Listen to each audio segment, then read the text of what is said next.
All right, hello and welcome back to Real Seekers.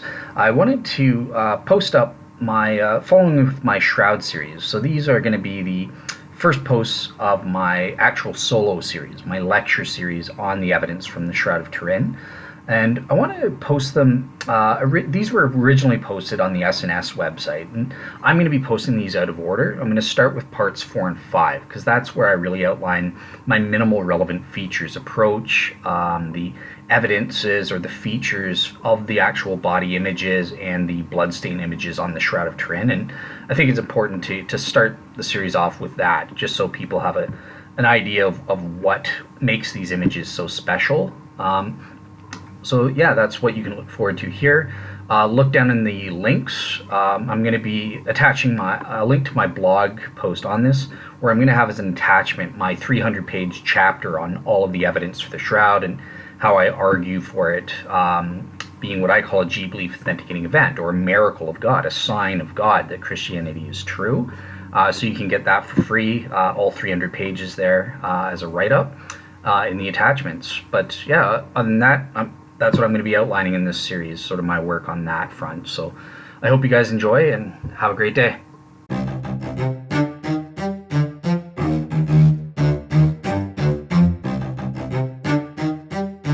Hello everybody, and welcome back to Dale's study of the Shroud. This is part 4 of our series. Last time in part 3 we really finished up our discussion of the historical authenticity of the Shroud. Evidence saying that the Shroud is older than the medieval period and can be traced back to the 6th century and probably even to the 1st century, belonging to the historical Jesus himself. However, this time, for this episode, we're going to shift focus onto really what was the subject of interest for myself when studying the Shroud evidence. I didn't really get into matters of historicity in my own Shroud chapter. I was more interested in the nature of the Shroud images, how they were formed, and how they relate to my criteria for identifying what I call a G-belief authenticating event. Now, just before I get into that, I just wanted to give a quick announcement that, once again, I am absolutely delighted that I have so many people interested in this Shroud series. I can see the listenership is going up from parts 1 to part 3. And also I'm getting a lot of good interaction from some of the comments and feedback from you people. So I really appreciate that. Even one commenter providing a source of his own, providing a counter argument against the Shroud. So I just want you to know I appreciate that a lot. But yeah, just now let's get back into it. So I said, okay, so the Shroud images and their formation constitute a G-belief authenticating event. This is our main argument. Okay, so what is a G-belief authenticating event? Well, that's basically, in layman's terms, I'm saying that the Shroud images constitute, they're miraculous or images that, because of their formation, constitute a sign from God that Christianity is true.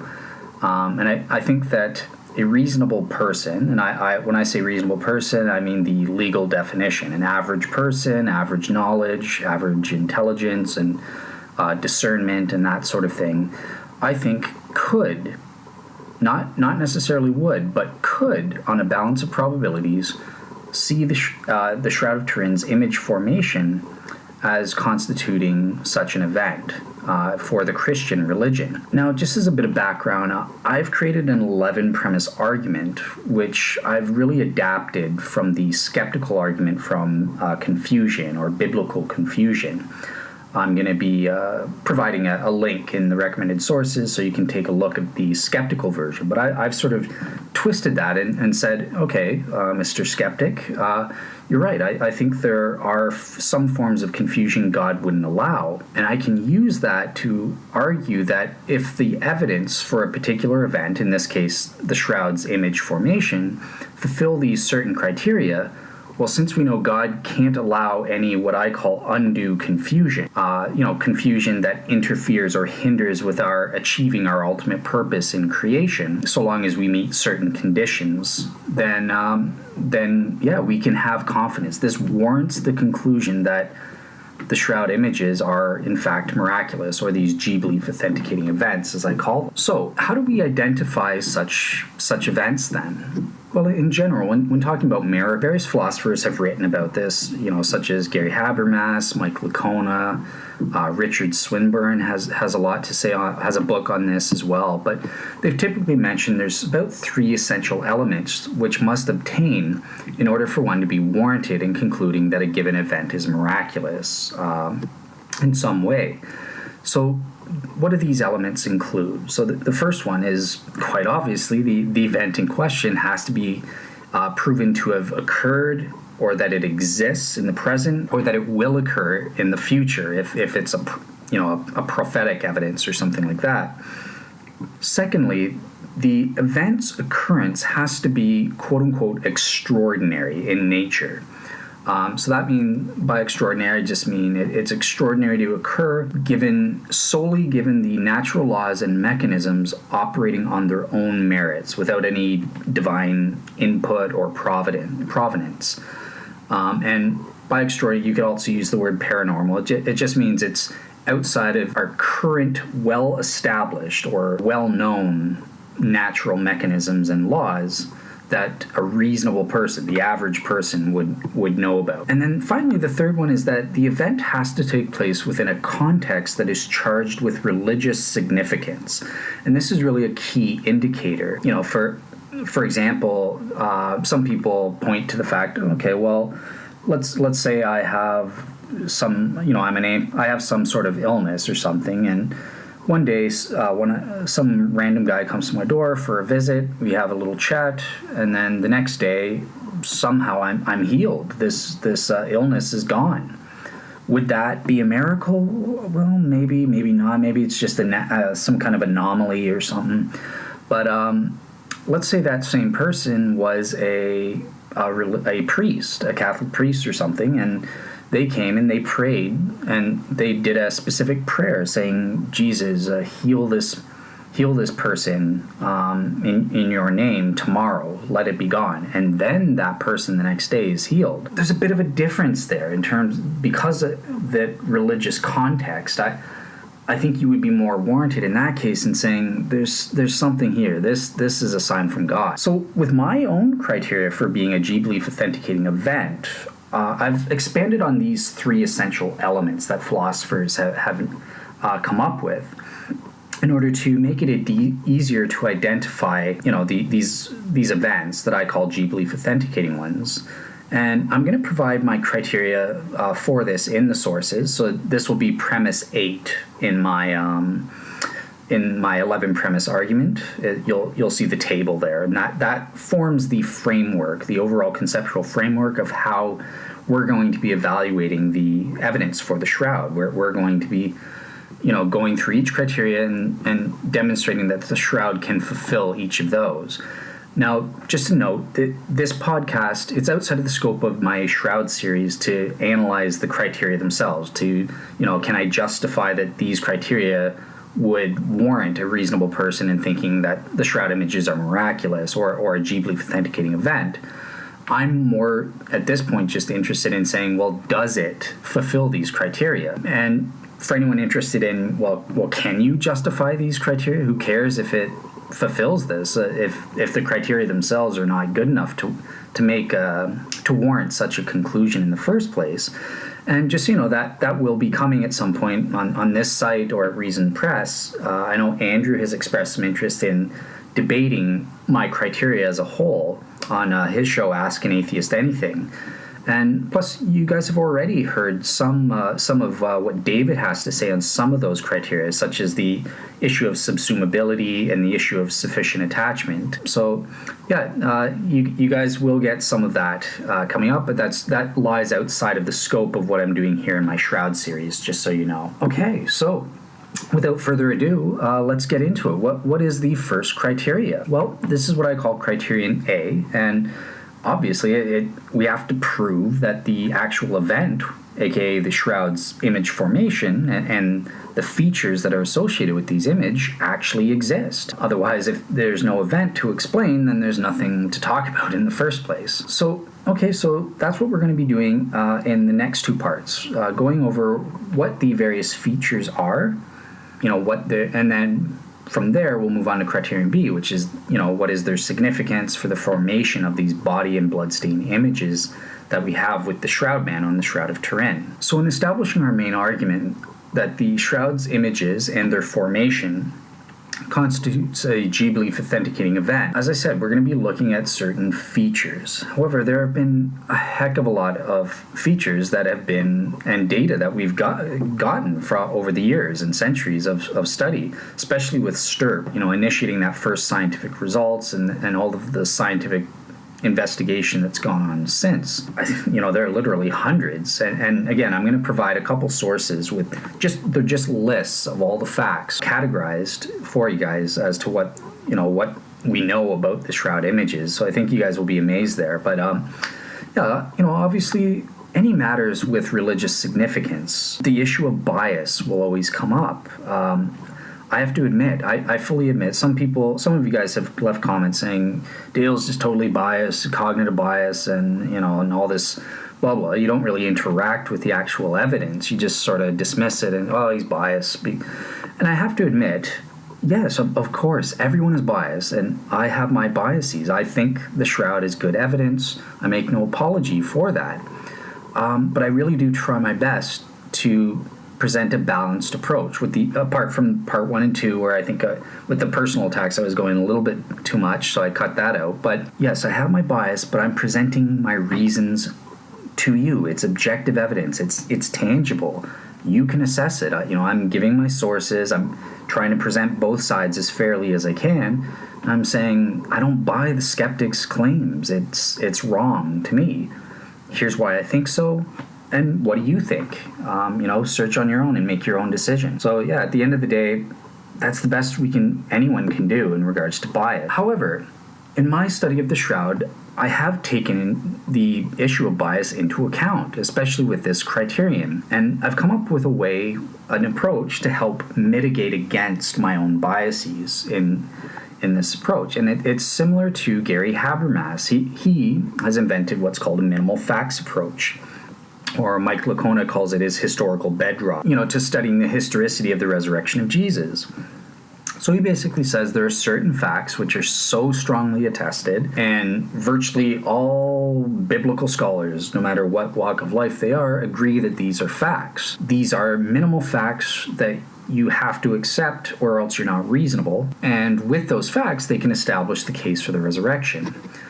Well, likewise, with the Shroud, I actually utilize an approach, what I've termed, this is my own term, so if it sounds stupid, it's my fault, but I call it the Minimal Relevant Features approach, or the MRF approach for short. And basically what I do is I take the features which are, in the first place, I only use features which are strongly attested or strongly evidenced.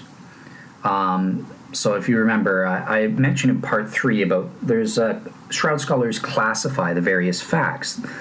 Some of them put it as type A or type B and type C level facts, or others classified as class 1, 2, or 3 level fact. And when I'm selecting these features, I'm only using either type A and B level facts, or the class 1 facts. And the reason I include type B is class 2 isn't exactly the same as type B. Type B level facts are solid facts. Class 2 is as well, I would say, stuff like the pollen and dirt, but I restrict my use of any pro evidences on that side, just to be biased against my argument that I'm trying to establish here. So really in the selection, I'm using the uncontroversial, or the almost unquestionable level facts that we have, or at the least they're very strongly evidenced. And then the second criterion is the scholarly consensus. And I'm not quite as rigorous as Gary Habermas. I don't think we need it as high, but my level facts are, I'm saying that there's a scholarly consensus that the facts I'm using are true. About 2/3 to 3/4 of the scholars agree that this fact that I'm using is true. So those are the two ways I select my minimal relevant features, the ones that I'm using to establish positively my case. And just a note on the scholarly consensus issue. No, I haven't gone out and actually counted individual shroud scholars like Gary Habermas does in regards to the resurrection.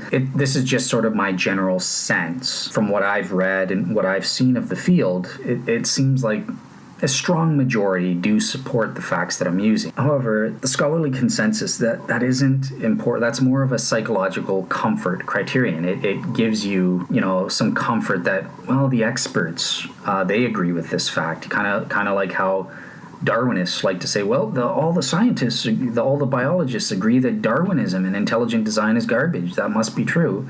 Well, no, that's not the way you determine truth, but it's something that's a comfort for your opinions. It's something that indicates, well, if the majority of experts think this is true, there must be something there. And then it's really the first criterion. Well, it's the fact that these are strongly evidence that warrants the fact that you should be using these facts, and that all image-forming hypotheses must account for the facts that I'm including. Don't worry about the scholarly consensus. If you think that's meaningless and we shouldn't care about that, just go by the fact that there's strong evidence. These are well established and or even unquestionable facts. They're uncontroversial. So many scholars accept them, and they've been established scientifically. Now, before moving on, at this juncture, I can see the shroud skeptic coming up with an objection. Okay, so I understand your minimal relevant features approach, Dale. However, don't forget about that bias, right? Because you're the one selecting these features that you're going to be using, and which other ones you're going to be ignoring. Maybe this could lead to some sort of selection bias effect. Maybe you're cherry picking. Maybe you've got confirmation bias, or one of these other selection bias fallacies that you're using. And this is actually an interesting video by an atheist, well-known atheist who's been on Unbelievable, Matt Dillahunty, and I'll link to his video because he has a video where he responds to minimal fact type approaches, and he raises this as one of his issues. So I think the shroud skeptic is right here. I mean, there should be, how do we mitigate against sort of selection bias? Am I just selecting the facts that, well, this helps my case? Oh, that fact doesn't help my case, let's ignore that. So as part of my MRF approach, I also will be including an analysis of what I call potential counter features or counter facts. To some degree, we address some of those in part 3 of my study, and part 1 as well. The carbon dating is a counter feature, right? But, so I was presenting some of the historical inaccuracies. Those are what I call counter features. And as we go through our approach, you'll see that there are some other ones related outside of the historical issues as well. So, yeah, I think these need to be included if you're going to have a well-rounded argument. You can't pick and choose which ones support your theory while ignoring ones that might go against it. So, yeah, basically on that end, I'm going to be including discussion of any potential counter features or facts that seem to go against the truth of my main argument that the shroud images and their formation is a G-belief authenticating event. And I give a less strict standard for their use. All they have to do, I don't care how many scholars agree with it, I don't care how strong the evidence is, as long as it's more probable than not that these facts are true and it goes against my theory, then I will include that feature against, establishing my argument or in favor of the shroud skeptic, any natural theories that the shroud skeptic puts forward. So the counter features are only there to hurt my case. They won't be used in any way to, argue against a naturalistic hypothesis or anything like that. They will only be used if it helps the skeptic in this case. So, those are the 3 elements of my minimal relevant features approach. I think that's it. So, let's move on to discussion. What are these features?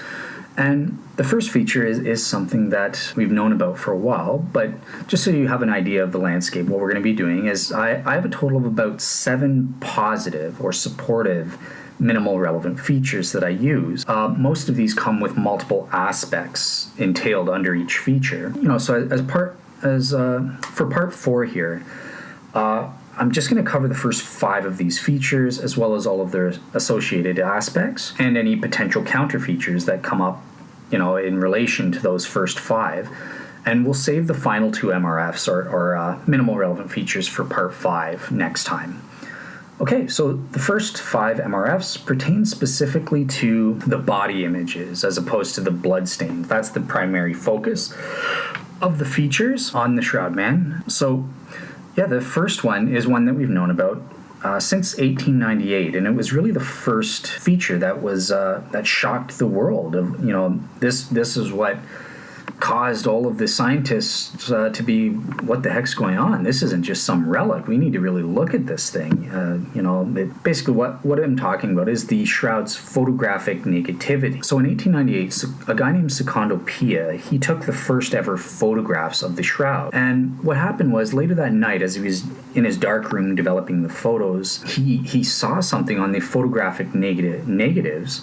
And it caused him to drop. It almost caused him to drop his photographic plates. He discovered that the Shroud Man was actually a photographic negative image as seen with the naked eye. So when he was looking at the negative photographic plates, that was actually the true positive image. That's the way the image is supposed to look if it was, a regular picture or regular photograph that had been developed. Basically, what we're saying with this negativity is that the Shroud Man has undergone a left to right and light to dark reversal when it's seen with the naked eye. As I said, Pia discovered the true photographic positive. It was a much clearer image. It, very realistic. Certain details that don't appear with the naked eye all of a sudden showed up, and for Pia, this caused shockwaves throughout the scientific community. And for Pia, he literally said, I'm the first man in nearly 1900 years to gaze on the actual body of Christ as he had been laid in the tomb. Pia's enthusiasm aside, quite obviously this finding was sort of the impetus for all later or subsequent scientific, medical, or historical investigations of the Shroud, and sort of shook the Shroud skeptics that, it's just another religious relic, nothing to see here, move along. Now, unfortunately for Pia, for the rest of his life, he had to live under suspicions and claims of fraud by these Shroud skeptics. And it really wasn't until after his death in 1931 when a professional photographer named Gisby Inri took about a dozen new official photographs, obviously using camera equipment that was vastly superior to what Pia had back in 1898. And it was really at this time there was multiple photographic experts to ensure against any suspicion of fraud or anything like that. So it wasn't until 1931 that this fact became established. No one questioned. Holocaust deniers and flat earthers don't deny this fact. You can do a quick Google search.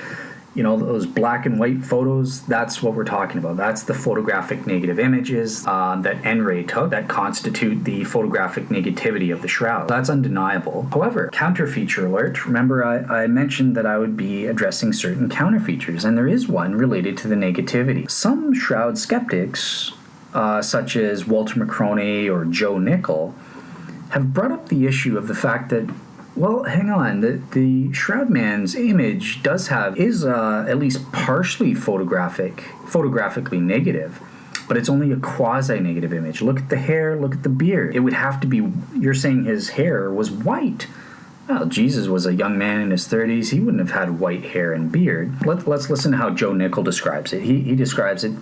So as in the past, Shroud proponents have fooled many, beginning with themselves, by claiming that the Shroud is a perfect photographic negative, which no artist could have produced in the Middle Ages. Point of fact, the Shroud image is not all photographic, since the positive image shown in the reversals of the image, exhibits a figure, presumably Jesus, with white hair and beard, the exact opposite of what would be expected for Jesus. The image on the cloth is therefore a quasi-negative, exactly like that produced by an artistic technique. Also, just note, this counter is also brought up with regards to the bloodstains, because the bloodstains are photographic positive images, unlike the body image. Now, unfortunately, the Shroud skeptic is getting a little bit too presumptuous here. He's just plain mistaken. He's going too far. He's going further than what the evidence scientifically would allow you to conclude. Here's what Shroud expert Barry Schwartz says. Scientifically, we can't use the Shroud's hair color on the photonegative image to argue one way or the other about the color of the man's hair. At least not with any kind of scientific veracity. As such, negative images have no way of capturing diverse colors, such as, blonde or light brown hair versus, having dark hair or something like that. Yeah, I think you have to acknowledge there is some truth to what they're saying, but it's not conclusive enough to say, well, Jesus had white hair or something like that. The Shroud skeptic goes beyond the data when they make that claim. However, secondly, let's assume the Shroud skeptic's right. Pretend the hair and beard are white at the time of the image encodation. Who cares? Jesus, maybe during the resurrection event, a supernatural event, his hair was white for some reason and was encoded as such on the Shroud.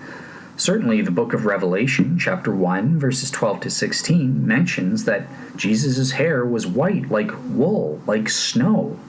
So it does seem that the early Christian church could have an acceptable conception of Jesus having white hair. Maybe there was actually some historical truth behind verses like this. Just as a cautionary note, though, obviously Revelation is apocalyptic literature. It's highly symbolic, so don't rely on that too heavily to prove a case. But still, it establishes this principle that early Christians could depict Jesus as having white hair and beard, and maybe that's based in some kind of historical reality. Either way, I don't think the quasi-negativity counterfeature is really compelling evidence against our main argument. I would deem it to be an irrelevant factor either way. I'm happy either way. It doesn't make any impact.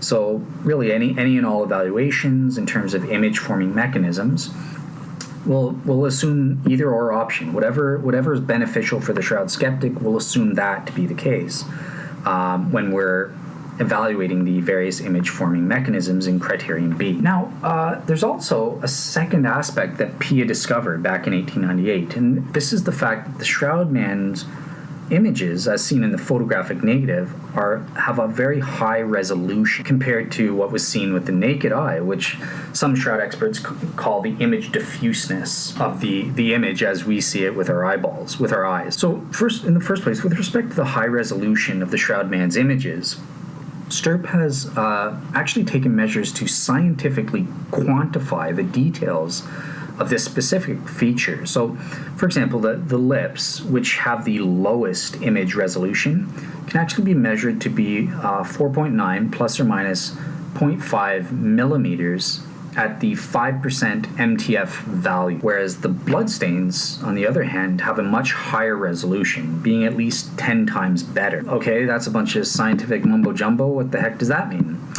So, in layman's terms, it basically means that the Shroud man's images, based on the high resolution, means that we can see details as small as 0.5 centimeters, or 1/5 of an inch, can be discerned on the negative images of the Shroud man. So these are things like the lips, or we can see a non-image area that's detectable between the Shroud man's fingers, for example. So that's really what we mean by the high resolution feature. And as I said, this is in direct contrast to what we see when we just look at the Shroud with our eyes. Because I think I alluded to in a previous podcast that the Shroud images to the naked eye lack any sort of definable border or contours which surround them. And this is why it's hard to make out or see the Shroud man, especially when standing close up. The body images actually seem to completely disappear when viewed with the human eye and standing up close, approximately within 1 to 2 meters or 6 to 10 feet. So that's the image diffuseness aspect, in contrast to the high resolution, which is seen in the photographic negative images of the shroud. Okay, so moving on to our second minimal relevant feature. This refers to the body image uniformity, and this one is not as well known. This MRF refers to the fact that the body images are uniform in various respects, and there's about 2 to 4 aspects. The first 2 are really the strongest. Basically, what we're referring to here, and these ones are uncontroversial, scientifically documented as well. So the first one is the fact that the body images have a uniform intensity of body image color. So what that means is that each and every single image-bearing fibril, so each thread is made up of about, a couple hundred fibrils. Fibrils are very, very tiny things that make up, fibers that make up the thread. They're smaller than the diameter of a human hair. And each and every single one of these fibrils is colored separately from each other and individually with the exact same intensity of color as every other one. So that straw yellow coloring that you see, that intensity is the exact same on each separate individual fibril. It's not haphazard as, with differing intensities in different areas like you would expect if someone just used a paintbrush and painted over it or something like that. Now, just a quick note here. I'm going to mention this in the sources as well, but for some of the sources that I'm using with some of the features here, like the uniformity or the 3D aspect, I've had to rely on books or the peer-reviewed journal articles that STURP published back in the 80s when they did their investigation. And unfortunately, those materials are copyrighted, so I'm not able to attach that file, or there's no web link that I can provide you guys. What I'm thinking of doing, I've reached out to my friend, shroud expert Barry Schwartz. He's the one who sent me basically 26 of these peer-reviewed journal articles by the STURP scientists in a zip file. And I'm going to ask him if I can provide his email contact on the website so anyone interested can reach out to him. And I think he would be happy on a personal level to send you all 26 of these files. I'll mention at least 2 of the articles where I'm getting the 3D, where I'm getting some of these features from that aren't referenced or don't have web links.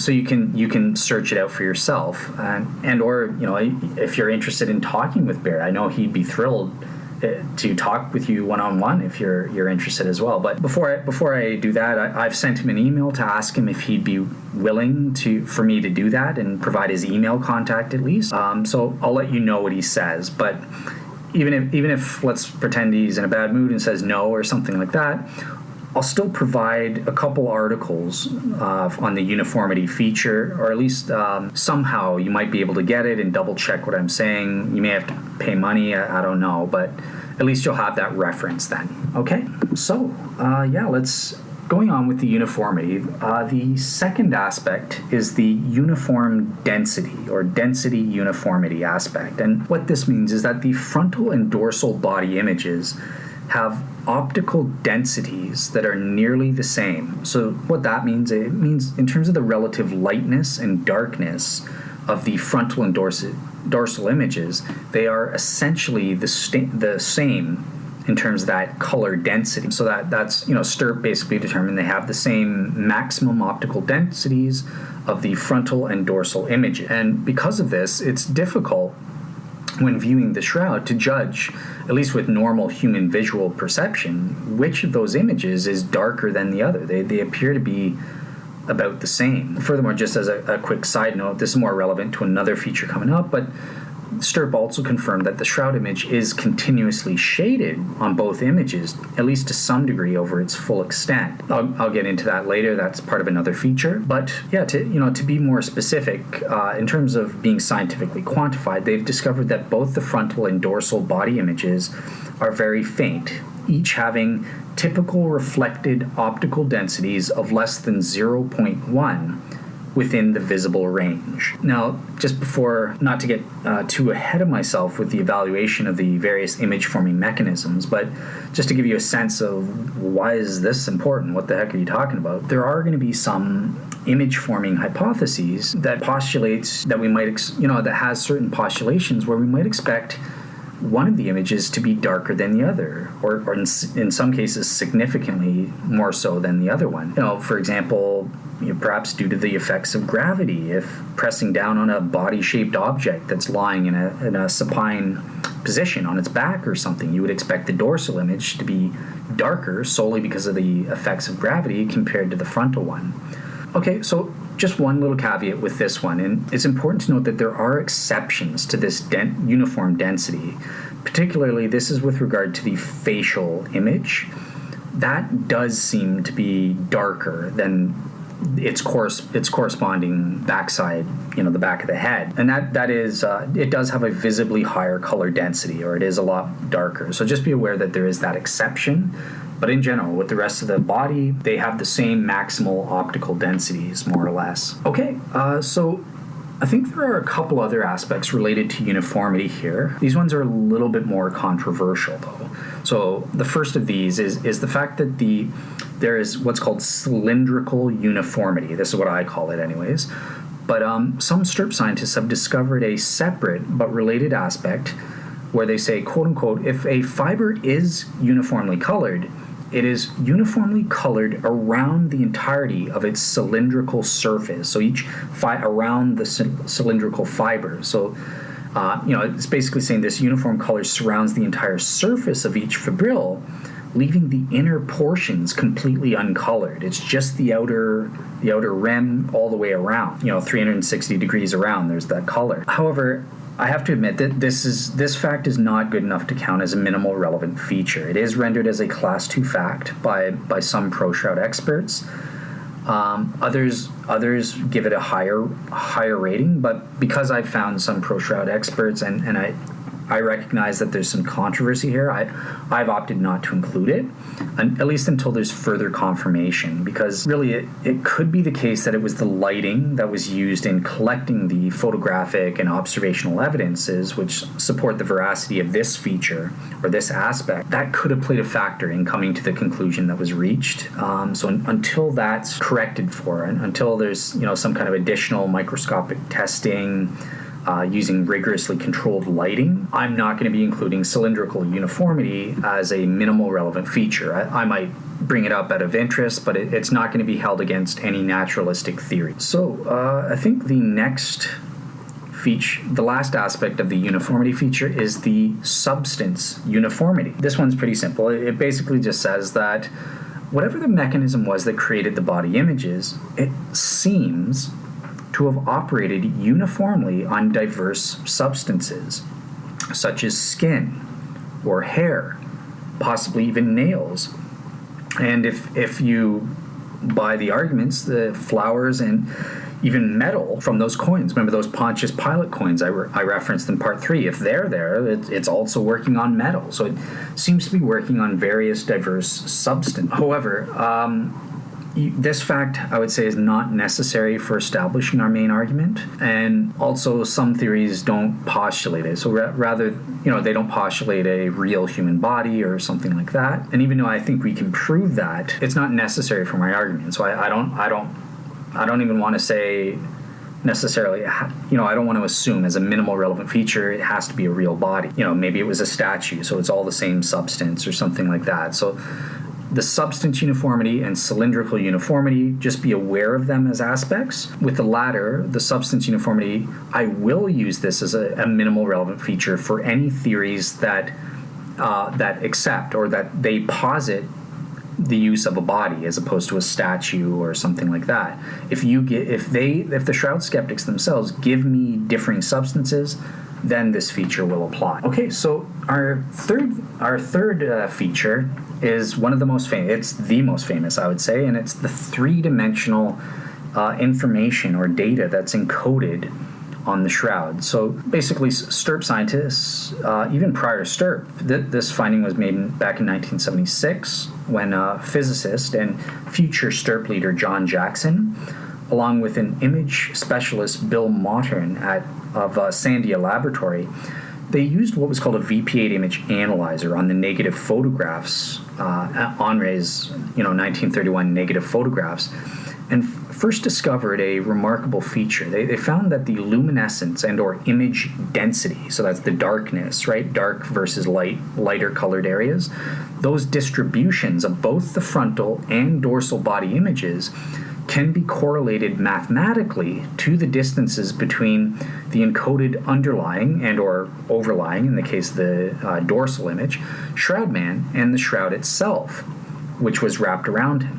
Such correlations can then be mapped topographically using various scientific devices. So basically, the body images actually convey tridimensional or three-dimensional information. This is incredible, and it was this discovery. You think Secondo Pia's discovery back in 1898 sent shockwaves around the world? This was caused so much of a stir. I mean, it was this finding single-handedly that served as the biggest impetus for forming STIRP 2 years later in 1978. People were fascinated by this single discovery. So yeah, as I said, these distributions apparently correspond precisely to the same shape and contours expected from those produced by a human body lying in a reclined position. Just some little background on the VP8 image analyzer before I give a quote of what they find.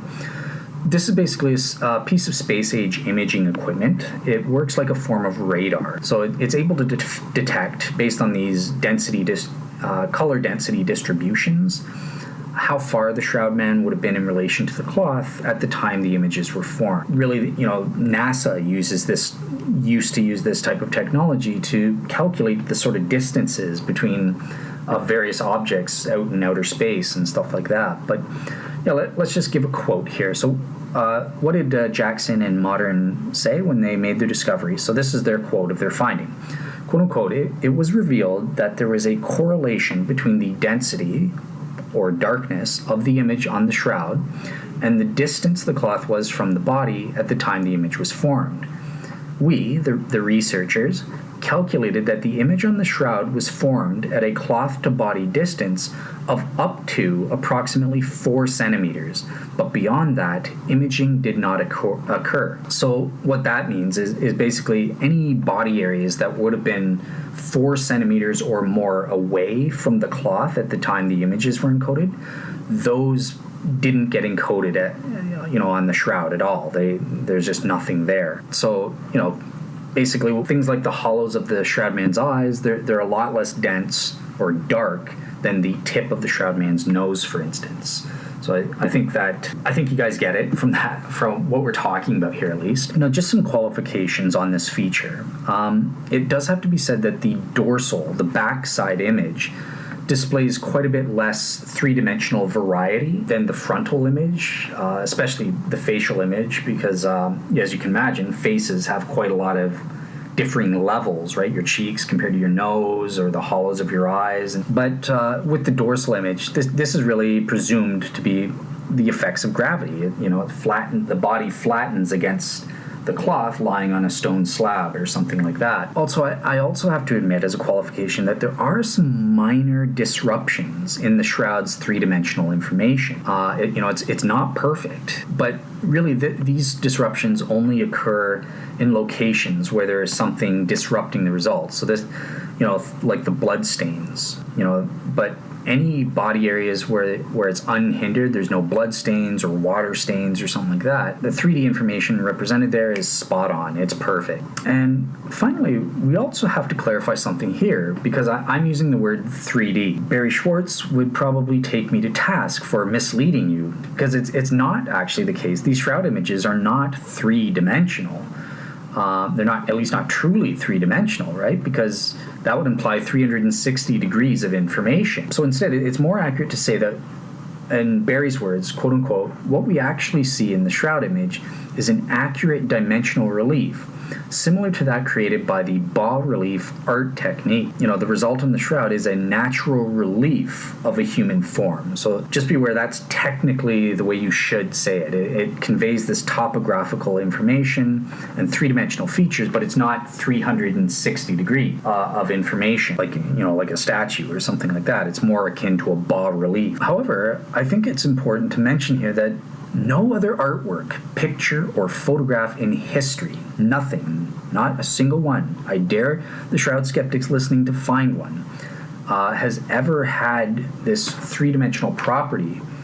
The best the artists of such works can do is really just suggest depth through the use of shadow and light effects, or employing, illusion-inducing techniques of some kind. So really, artistic methods of this nature, at least, can only really trick the eyes into perceiving the dimension of depth, but they do not actually produce it. And fortunately for us, the VP8 image analyzer, it doesn't share the same misperceptions that human beings do through, or the illusions that human beings can be privy to using the unaided eye. What this means is that the only way for an artist, some painter, something like that, to reproduce the 3D data revealed by this modern scientific technology would be if him or her painted a typographical diagram of a human face. But once you do that, the resultant image, it would no longer look anything like a real human face when we were looking at it with the naked eye. Instead, we would very clearly have a discernible diagram of a human face, not a picture of a human face. I think that's sort of ridiculous of any Shroud skeptics to try and mention, but yeah, we'll get into that in the image forming mechanisms in criterion B when we get to there. So yeah, let's move on to the next. This is our fourth minimal relevant feature. This again has multiple aspects, unlike the third feature. So this refers to the vertical projection or vertical alignment or wrapping distortions that have been found on the Shroud. But in the first place, the first aspect of this feature is that what we have with the Shroud is both images are continuous, full-length images. So remember, I sort of alluded to in the uniformity aspect that Stirp has confirmed that the Shroud image is continuously shaded to some degree over its full extent. In all areas of both the frontal and dorsal images, there is at least some discoloration of the fibrils of the threads. Of course, as we'll learn later on, this is except in the location of the bloodstains. There's no body images underneath the bloodstains, and this is going to be a big problem for Shroud skeptics coming up when we evaluate certain theories. However, I do have to qualify this because there has been a further nuance to this aspect, which doesn't affect what I'm saying, but it's more, some Shroud researchers have used photomicrographs, and they've determined that the color of the image areas does actually have a discontinuous distribution along the yarn of the cloth. So, there are some striations that are evident here along some of the individual fibers making up a yarn. Some are colored, others aren't, but not others. So, some Shroud skeptics or experts such as Colin Berry refer to this as the half-tone aspect in relation to these striations. But bear in mind, this qualification is at the microscopic level. It has nothing to do with disproving that the Shroud images are continuous on both frontal and dorsal sides in their entirety, the full length. It's true that it's continuously shaded to some degree over its entire length. So the second and most important aspect of this feature is that we have vertically aligned wrapping distortions. So basically, some Shroud experts like John Jackson have proven mathematically that there are certain wrapping distortions that are consistent with those that would be obtained if a body was lying on its back or wrapped in the Shroud, and then the mapping of the image features from the body to the cloth of the frontal image is more or less vertical, corresponding to the direction of gravity. So, sometimes this has been referred to as the orthographic nature of the Shroud's body images. And it really means that whatever caused the encoding of these body images on the Shroud, John Jackson has scientifically determined, and I'm going to provide his article providing the proof or evidence for people to look into. He says it must have traveled only in one particular projection path. So if you're thinking of radiation, it was in a vertically collimated straight line or rectilinear path from the body straight to the cloth. Hopefully, if you guys look up the source, he gives some pictures to kind of illustrate what he's talking about. But in his own words, so he says a path that is vertical or parallel to the axis of body / cloth symmetry, traveling in a straight vertical rectilinear path in the direction of gravity, and only this path will produce a the undistorted representation of an actual human body that we see on the shroud. Anything other than straight vertically collimated paths from the body to the cloth would imply the use wouldn't work. They would produce distorted images, or, Allen, a shroud skeptic, Allen, has brought up an argument against this projection thing because, they'll be wrapping distortions, kind of like the Mask of Agamemnon. It'll be flattened out. But, well, no, not if this vertically mapped wrapping distortion theory is true, as Jackson has mathematically and scientifically proven. I'll provide the article for that.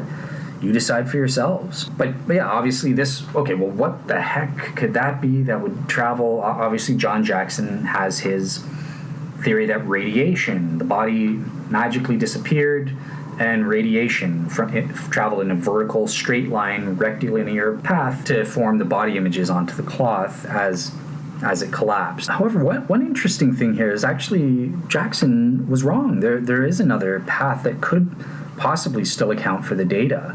And this was suggested through Giulio Fonte. He suggested that, electrostatic mechanisms create curvilinear encoding paths, and this would equally account for the data, right? Because it's kind of like a curved ball versus a fastball. The fastball goes in a straight line vertically up to the cloth and lands in the catcher's mitt, but a curvilinear path, like electrostatic models might imply, they curve out, but then they end up in the same spot. They curve back in and go straight to the catcher's mitt. So just be aware that, I think it would be rectilinear or curvilinear paths that could account for this feature, or could be possible. But just be aware, any other projection paths have been scientifically documented by Jackson to produce a distorted figure, especially if the shroud was tightly wrapped, because Jackson, his theory is a cloth collapse theory. So the body disappears, creating a vacuum. Again, I'm going to provide sources on the cloth collapse, as well as counter sources from Rob Rucker, another pro-shroud guy, who says, the cloth collapse doesn't make sense. But this causes the shroud, as it collapses, it sort of flattens out a bit and avoids some of the distortions or wraparound effects that shroud skeptics like Allen try to bring up. So moving on. Another related aspect of this feature is that, remember I said it's not a 360-degree three-dimensional information? Well, in the first place, no body sides or tops of the man's head have been encoded. This is consistent with the vertical alignment aspect. Neither the frontal nor the dorsal body images have the sides of the body or the top of the man's head. It's cut off. It seems like it was just vertical and nothing coming out of the sides of the man's head or from the top of the man's head. It was a strictly vertical image-forming path. Finally, the last aspect under this fourth feature is the issue of non-contact zones. Basically, this image forming, if you're convinced by Jackson in the vertical alignment of the shroud images, there are various areas that are encoded on the shroud but would not have been in contact with a naturally draped cloth over an underlying body. For example, the area in between the nose and the cheeks, that wouldn't have been touching a cloth, at least not a naturally draped one. So, you're going to have to come up with some form of external pressure being applied or some other factor, as we'll discover with John German's theory, but which would cause the cloth to conform to these areas that would not otherwise be normally in contact with the cloth. So, I think we have these likely non-contact areas that were improbable to be touching the cloth. So that means whatever mechanism formed it probably traveled through empty space from the body onto the cloth. Well, that sounds like radiation. That's a good candidate for that kind of thing. So our final feature, you guys are probably ripping your hair out. Let's get to it. This is the fifth and final, and this is related to the body image superficiality. So as the final feature we're going to be discussing here, there are, again, multiple aspects, at least four, under this minimal relevant feature. So what do we mean? What does it mean the body images are superficial? Okay, well, that typically refers to something that only resides on an external surface of an object. That's what we mean by superficial. So it's important to note that with the shroud, things are a little bit more complicated. There's at least three different senses in which the shroud images can be said to be superficial. Those images, the first level is the obvious one. That's at the fabric level. The images are superficial. So basically, at the fabric level, these superficial colorations cumulatively produce the phenomenon, the image. It doesn't soak all the way through and that sort of thing. It seems to be just at a superficial level, at that macroscopic observational level.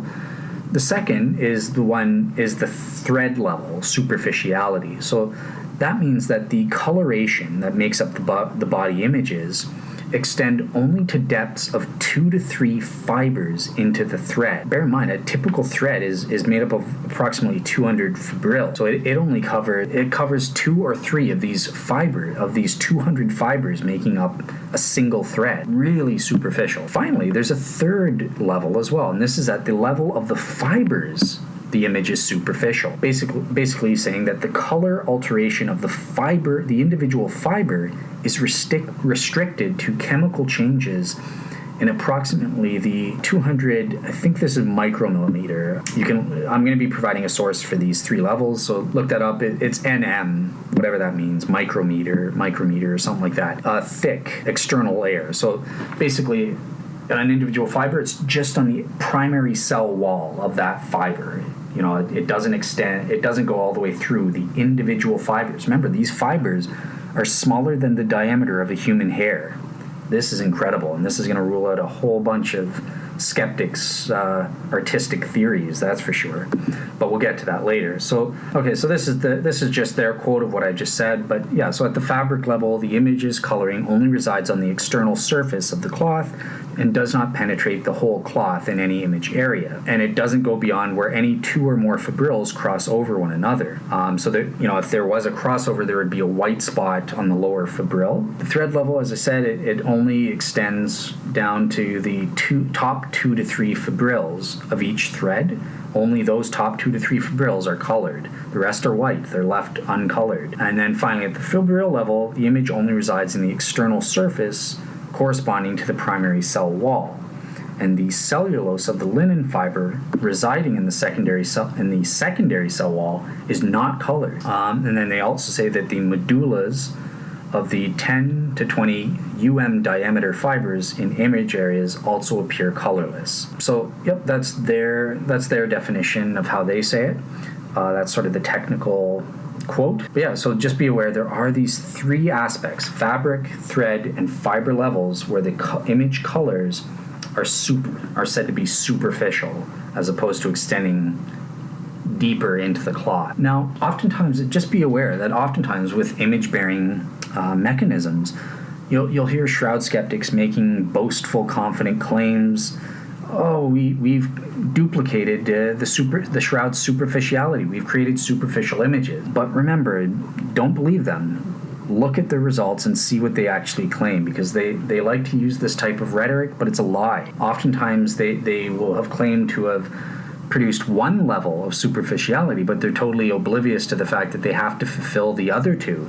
It's not enough to be a fabric level superficial image. You also scientifically have to be superficial at the thread and fiber levels as well in order to account and to truly duplicate the shroud's images. So just be aware of that trick. If a shroud skeptic does tell you they've copied the shroud's superficiality, get some more details, probe a little deeper. Well, have you done all 3 levels? Try to find out a little bit more about it. So our second aspect is related to superficiality, but it's the fact that some shroud researchers say there is a double superficiality, at least of the facial region of the frontal body image, and not a double superficiality for the dorsal side image. So you guys know about the superficiality of the images. It's saying on the back side of the cloth, there's also a second superficial image of the face that some people, Giulio Fanti, for example, has claimed to find. And he was looking at photos, and in the year 2000, the Holland backing cloth was unstitched from the shroud, and it allowed a scanner to pass between it and the shroud to examine the backside of the cloth for the first time in centuries. And this, according to Giulio Fanti, has led to the findings that there is a facial image on the back of that cloth that's also superficial. And I'm going to provide Giulio Fanti's article. He wrote an article in 2004 called "The Double Superficiality of the Frontal Image in the Turin Shroud." And I'll put that article there for you guys to assess on your own. However, for our purposes, this feature is controversial, and it's not going to be an MRF or a minimal relevant feature that I'm comfortable using, really, because out of consistency, I use the expertise of Meschild Fleury-Lemberg, who led the 2002 restoration project, and she examined firsthand the backside of the cloth, and she says there are no such images. If I'm going to use her expertise, she has firsthand observational evidence more so than anyone else. Giulio Fanti is using photographs to make his conclusion. So I'm going to side with Lemberg against my argument and for the Shroud skeptic here. This will not be a minimal relevant feature. I trust her firsthand observations. If I use her against the Shroud skeptics, I have to use her against the pro-Shroud side as well. I have to be consistent and systematic on that front. But just be aware that there is this finding which could be confirmed later on with further, maybe STIRP 2 or further scientific confirmation or something. So be aware that it's out there, and we'll mention it from time to time, but it won't be held against any ordinary naturalistic theory for how the images were formed. Okay, now related to that, the third aspect is that it's been scientifically proven that there is no cementation or no evidence for capillary flow or action between the threads or fibers of the shroud. So this is sort of related to the superficiality thread level, because basically the body images, unlike the blood marks, they show no sign of cementation or evident capillary flow between the individual crisscrossing image-bearing fibrils, whereas the bloodstains do show this evidence. So it's sort of, just to sort of give you an analogy, it's sort of like when you spill a drink on a carpet. It doesn't just stay on the superficial layers. There's evidence of cementation. Certain, it sinks down into the fibers of your carpet. If you use some sort of liquid medium, like a paint, for example, or, that's what we call capillary flow. It sinks down deep into the carpet, causes them to have the fibrils to have a cemented or a matted together type appearance. None of this is found in the shroud. It's the exact opposite of what we find, and this is going to come in handy when we're ruling out certain image forming mechanisms, like the painting one, that uses that it supposedly uses a liquid medium, or if you're using any kind of liquid, if you're washing powdered pigments off. I think there's some shroud skeptics like Darren who brings that up. That's going to be a problem. This is going to be a problem for you guys coming up. Now, the final aspect of our final feature is the fact that the body images are not saturated. They're not as fully dark or dense as they could be. Now, this is in contrast to the bloodstains, because those, we can tell, were saturated. More on that when we get to it. And this is despite, I get that the bloodstains look faded today, but that's irrelevant. We know at the time they were encoded, they were saturated. They were as dark as they could possibly be. The body images are not. They are not saturated. So, and this is the same for both the frontal or dorsal side body images in terms of image saturation. So, basically, in a quote for the STIRP scientists, this absence of saturation implies that the image formation did not, quote-unquote, go to completion, i.e. it did not produce the maximum number of conjugated carbon-to-carbon double bonds, or in layman's terms, it's not as dark. The color isn't as dense or as dark as it could be. This has further been substantiated. In 2002, Giulio Fanti and Moroni, two shroud experts, one of which I've mentioned before, actually scientifically calculated that the percentage of saturated pixels for the shroud face specifically is only 23%, plus or minus 5%. So that very little. It could get a lot darker, 100% minus 23%. That's 77% or something like that. It could be 77% darker than what we have right now. And, as we'll see later on, this aspect does play a significant role in assessing some of the various image-forming hypotheses that we're going to be assessing in Criterion B. Okay, so I know you're looking forward to it. This is the conclusion of Part 4. In closing off Part 4 of our series, I just wanted to say we began our assessment of what a G-belief authenticating event is, what Criterion A is about, and describing our minimal relevant features approach, so how we select which of the various facts and features about the Shroud's images we're going to be utilizing in evaluating the various image-forming mechanisms in Criterion B in a later podcast. We've also described the first 5 out of 7 minimal relevant features, along with all their attendant aspects, and we even included the first counter feature from the quasi-negativity objection, and subsequently refuted that as being unproblematic for establishing our main argument. Either way, it's not going to be an issue, as you guys will see. But in fairness to the Shroud skeptic, we will not hold whatever interpretation